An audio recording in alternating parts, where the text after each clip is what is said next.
Halo, Assalamualaikum warahmatullahi wabarakatuh. Kali ini Ibu akan menyampaikan tentang kisi-kisi soal untuk mata kuliah komunikasi dan konseling. Yang Ibu tampilkan di sini hanya 30 soal, kurang dan lebihnya mungkin nanti Anda belajar sendiri ya, contoh-contohnya.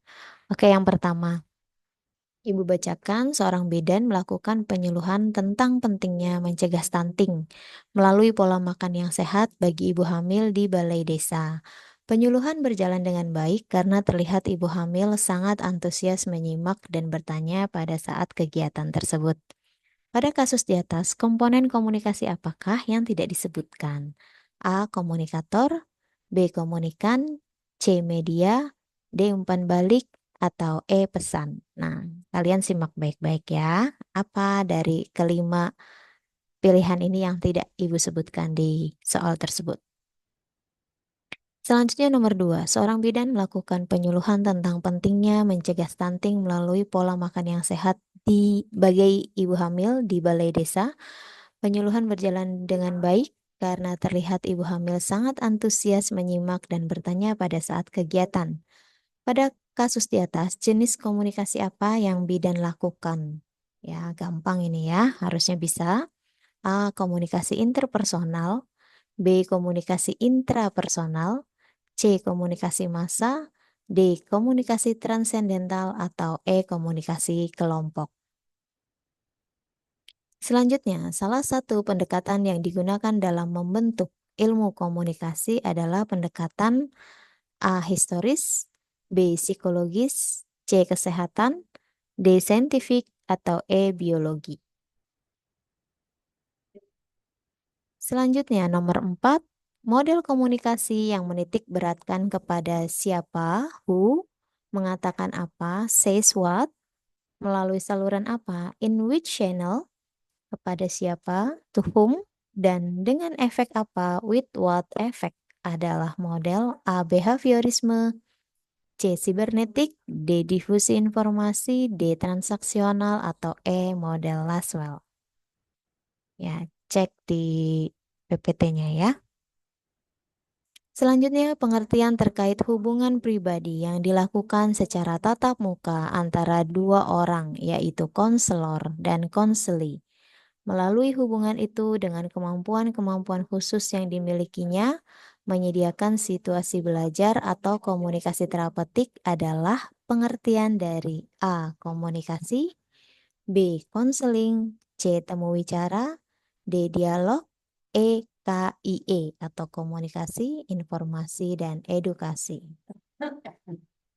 Yang nomor 6, pendekatan yang digunakan untuk terapi humanistik eksistensial yang berlandaskan premis bahwa individu harus menemukan caranya sendiri dalam hidup dan menerima tanggung jawab pribadi jika individu ingin mencapai kedewasaan adalah pendekatan apa? A. Gestalt, B. Anderson, C. Tolbert, D. Banlen, E. Berelson, dan Steiner.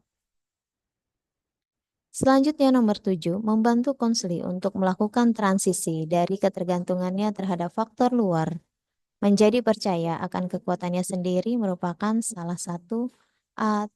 Tugas konselor, B. Fungsi konselor, C. Tujuan konseling, D. Pengertian konseling, atau E. Tugas komunikan. Selanjutnya nomor 8, orientasi konseling berdasarkan pendekatan Gestalt berfokus pada A. Masa lalu, B. Masa depan, C. Kejadian yang memberikan trauma, D. Kejadian yang menyedihkan, atau E. Masa sekarang dan di sini. Selanjutnya nomor 9, tahapan pertama yang dilakukan konselor sebelum konseling adalah A. Konselor mengembangkan pertemuan konseling, B. Konselor mengkondisikan konseli untuk mengikuti prosedur, C. Konselor mendorong konseli untuk mengatakan perasaannya, D. Konselor mengantarkan konseli menyadari perasaannya, atau E. Konselor menutup pertemuan dan merencanakan tindakan selanjutnya. Nomor 10. Pada tahap keberapakah konselor membangkitkan motivasi konseli dan membangkitkan serta mengembangkan otonomi konseli dan menekankan kepada konseli bahwa konseli boleh menolak saran-saran konselor. A pertama, B kedua, C ketiga, D keempat, E tidak ada. Nomor 11, komunikasi profesional bagi tenaga kesehatan yang direncanakan dan dilakukan untuk membantu penyembuhan atau pemulihan pasien adalah pengertian dari A. Komunikasi interpersonal, B. Komunikasi efektif, C. Komunikasi nonverbal, D. Komunikasi terapeutik, atau E. Komunikasi konseling. E. Konseling saja ya.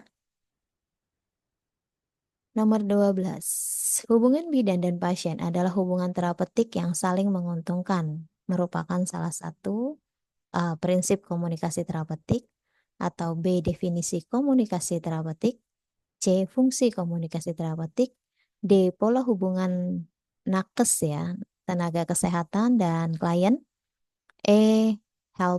Jenis helping relationship. Selanjutnya nomor 13, dalam memberikan konseling, tenaga kesehatan perlu memberikan kesempatan kepada klien untuk mengekspresikan perasaan, persepsi, dan pemikirannya. Hal ini termasuk A. Prinsip komunikasi terapeutik, B. Definisi komunikasi terapeutik, C. Fungsi komunikasi terapeutik, D. Pola hubungan nakes dan klien, atau E. Jenis helping relationship.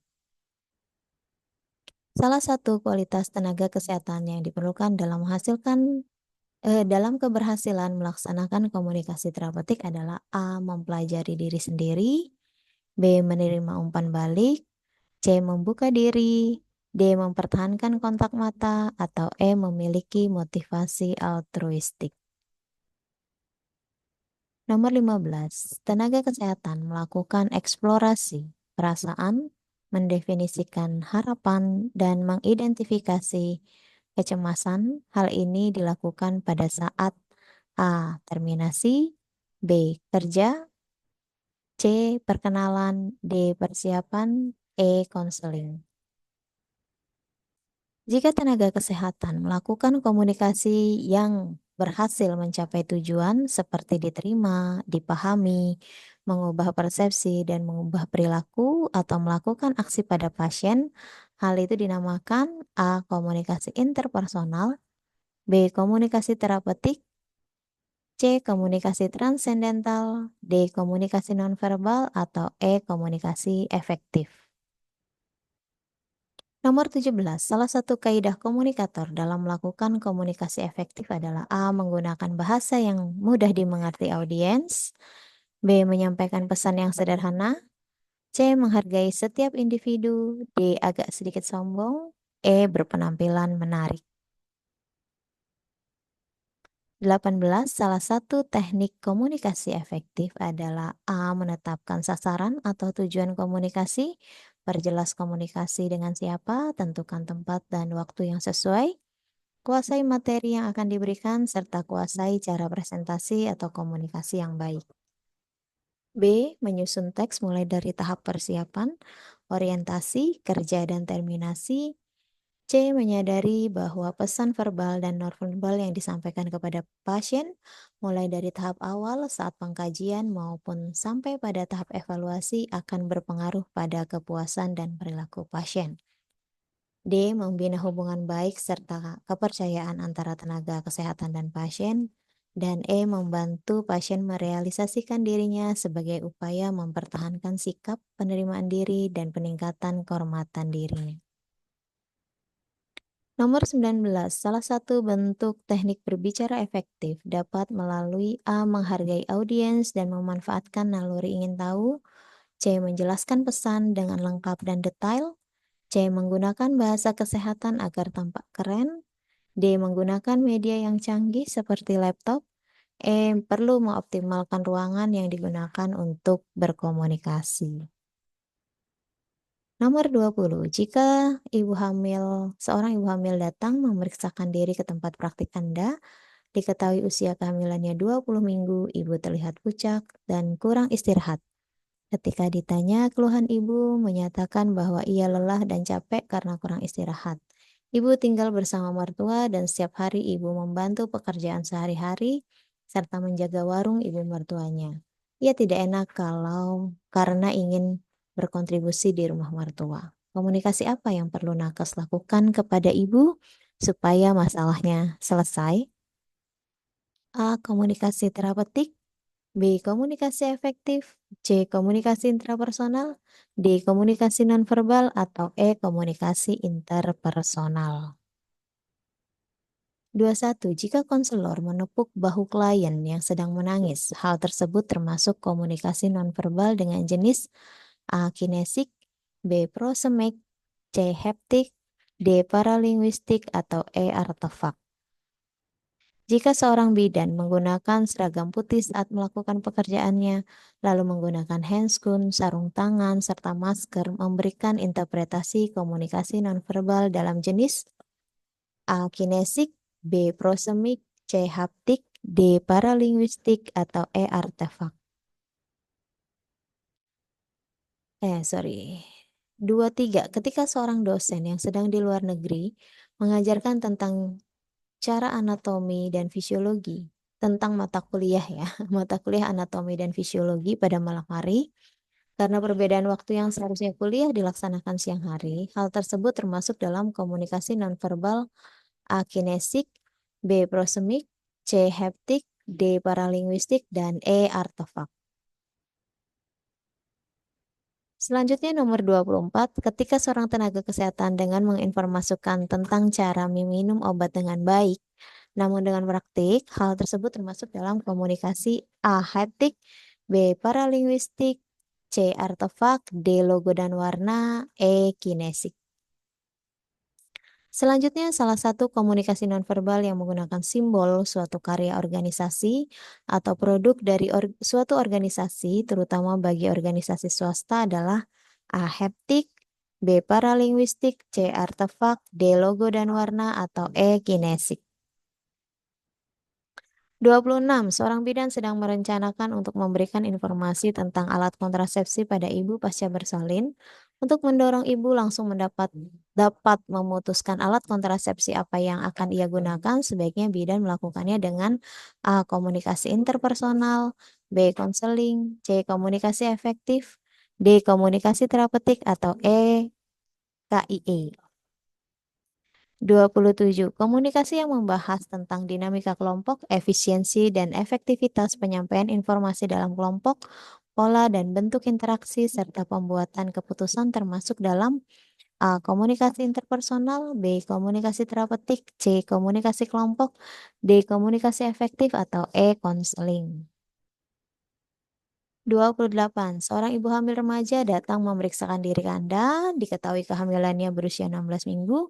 Ibu mengalami mual muntah yang cukup sering, menyatakan bahwa ia tidak suka hamil karena menyusahkan dan ia merasa bahwa ia tidak bisa makan seenak sebelumnya. Ia merencanakan konsultasi dengan Anda, apa yang perlu Anda siapkan? A. Mengumpulkan data tentang klien. B. Merumuskan kontrak waktu. C. Merumuskan tujuan interaksi dengan klien. D. Mengevaluasi pencapaian tujuan. E. Menyepakati rencana tindak lanjut. 29 masih sama soalnya ya. Seorang ibu hamil remaja datang memeriksa diri Anda, diketahui kehamilannya berusia 16 minggu. Ibu mengalami mual muntah yang cukup sering, menyatakan bahwa ia tidak suka hamil karena menyusahkan dan ia merasa bahwa ia tidak bisa makan seenak sebelumnya. Ia merencanakan konsultasi dengan Anda. Setelah menyepakati lokasi dan waktu untuk konsultasi, langkah selanjutnya adalah A. Menggali pikiran dan perasaan serta mengidentifikasi masalah klien yang umumnya dilakukan dengan menggunakan teknik komunikasi terbuka. B. Merumuskan tujuan interaksi dengan klien. C. Mendengarkan klien melanjutkan ceritanya. D. Memberikan masukan yang positif untuk klien. Atau E. Mengidentifikasi kecemasan klien. 30. Seorang ibu hamil remaja datang memeriksakan diri ke Anda, masih sama ya soalnya. Diketahui kehamilannya berusia 16 minggu, ibu mengalami mual muntah yang cukup sering, menyatakan bahwa ia tidak suka hamil karena menyusahkan dan ia merasa bahwa ia tidak bisa makan seenak sebelumnya. Setelah dilakukan konsultasi, ternyata ibu masih bisa makan biskuit yang tidak terlalu manis, namun lebih suka minum teh manis hangat serta beberapa buah-buahan. Maka langkah selanjutnya adalah A. Menggali pikiran dan perasaan serta mengidentifikasi masalah klien yang umumnya dilakukan dengan teknik komunikasi terbuka. Atau B. Merumuskan tujuan interaksi dengan klien.